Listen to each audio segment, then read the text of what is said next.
అదే అమ్మవారిని దర్శనం చేసుకుంటే అదే ఆనందంగా కూడా ఉంది. సో వెంకటేశ్వర స్వామి మాల ధారణ చేశాను. సేమ్ నవరాత్రులు స్టార్ట్ అయిన రోజే మొదలు పెట్టాను. 21 days చేస్తున్నాను. సో దాంట్లో ఈరోజు అమ్మవారిని ఇలా దర్శనం చేసుకోవడం నిజంగా ఇది వెరీ ఏదో అదృష్టం అంటారే, ఇలాంటి అదృష్టమైన మూమెంటే ఈరోజు నాకు. ఇప్పుడు గేమ్ చేంజర్ ఉంది. ఇప్పుడు జనక అయితే గనక ఒక సినిమా దసరా రోజు రిలీజ్ ఉంది. అలాగే నితిన్తో తమ్ముడు, అలాగే వెంకటేష్ అండ్ అనిల్ రావుపూర్ గారి దర్శకత్వంలో ఒక సినిమా ఉంది. ఇవన్నీ సంక్రాంతి లోపల రిలీజ్ కాబోతుంది.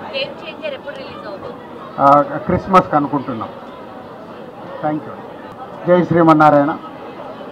ఈరోజు అమ్మవారు 4వ రోజు లలిత త్రిపుర సుందరి దర్శనం చేసుకోవడం జరిగింది ఈ అవతారంలో.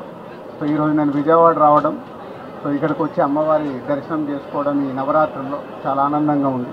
సో చాలామంది భక్తులు ఈరోజు చూస్తుంటే కింది నుంచి చాలా పెద్ద లైన్ ఉంది. ఆదివారం అవ్వడం వల్ల రోజు ఉండేలా అంతకంటే ఎక్కువ లైన్ ఉందంట. నా వల్ల కొందరికి ఏదైనా అసౌకర్యం కూడా జరిగి ఉంటుంది. బట్ ప్రోటోకాల్లో మమ్మల్ని తీసుకొచ్చి దర్శనం చేయించిన ఈ కార్యవర్గ అందరికీ నా ధన్యవాదాలు. Thank you.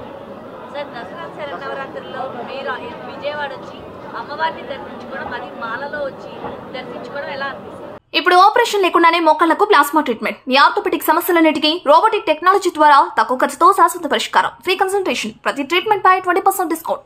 ఈ ఆఫర్ కొద్ది రోజులు మాత్రమే. త్వరపడండి. V9 hospitals 9281465842.